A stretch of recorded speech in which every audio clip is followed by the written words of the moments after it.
I literally went into labour with her. And I mean, at the time, he was about 9 when she passed away.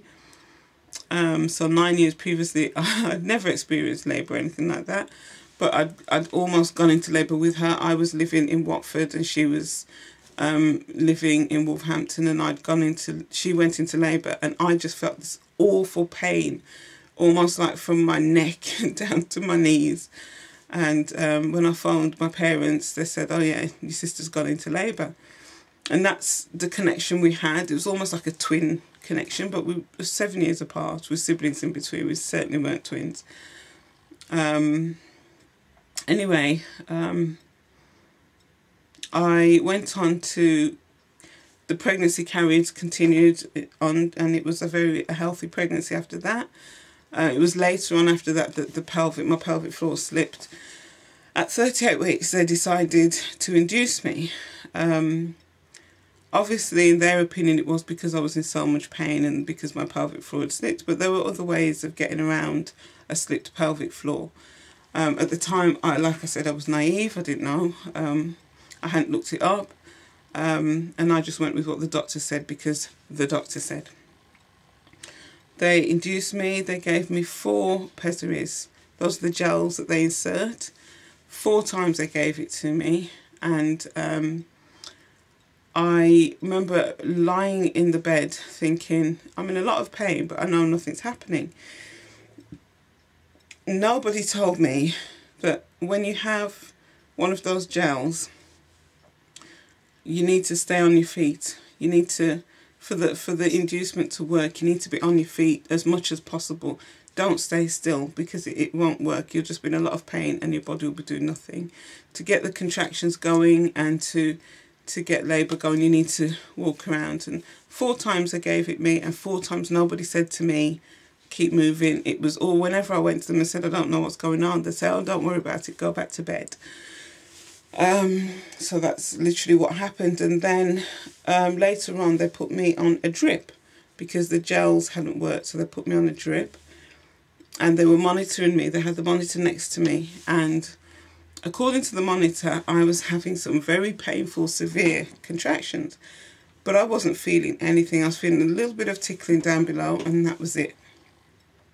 And I remember a midwife came in to check me over and check the monitor and everything, and I said to her, well, if I'm not feeling anything, what's actually happening to the baby?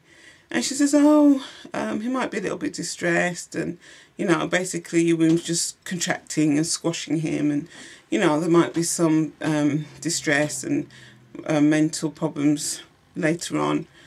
And then she just walked out, and I was like, what?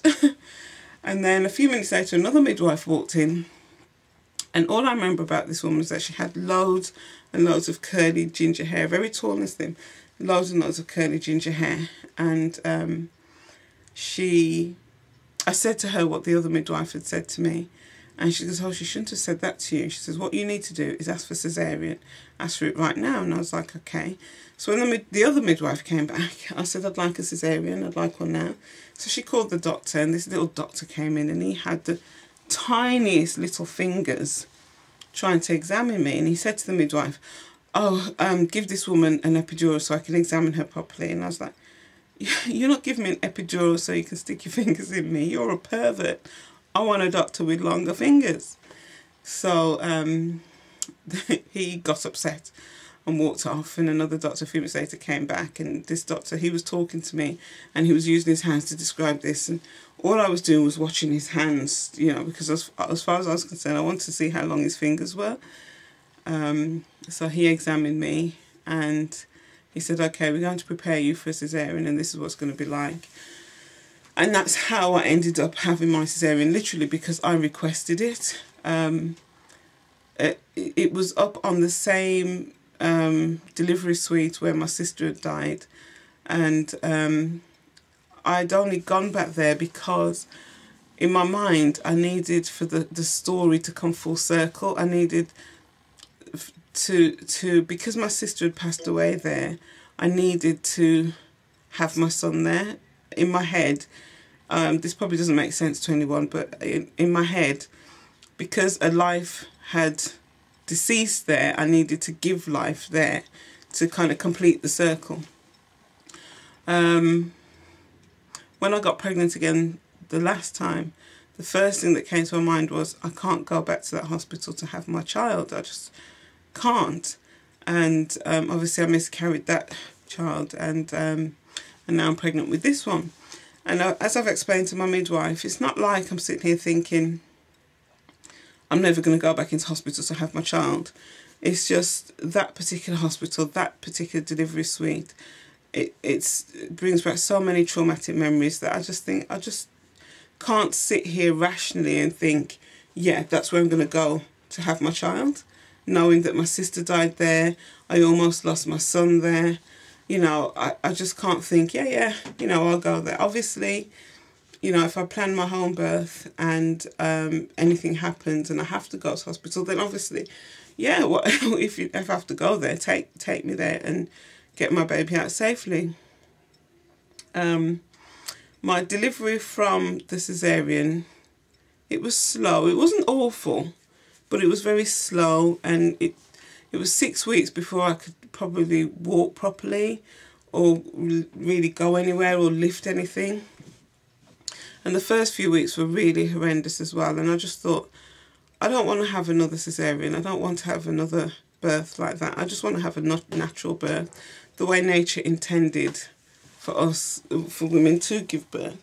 And obviously, if, you know, it goes wrong or the baby's in distress, then I'll do whatever it takes to get him here safely. But, you know, I'd like to do it nature's way, if possible.